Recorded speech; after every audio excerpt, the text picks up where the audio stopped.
Allah in this verse, He said, we, which means Allah Himself.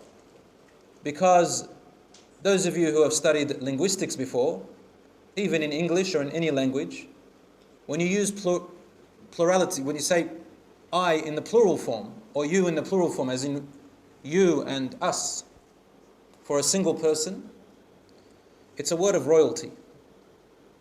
I saw in one internet response to a Christian who said, well, look, in your Qur'an there are many gods, because it says we and us.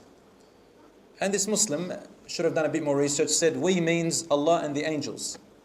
No. The angels are not partners of Allah.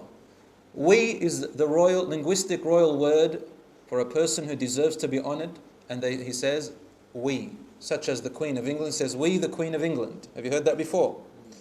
In Arabic we say, nahnu. Kayfa antum. Assalamu alaykum.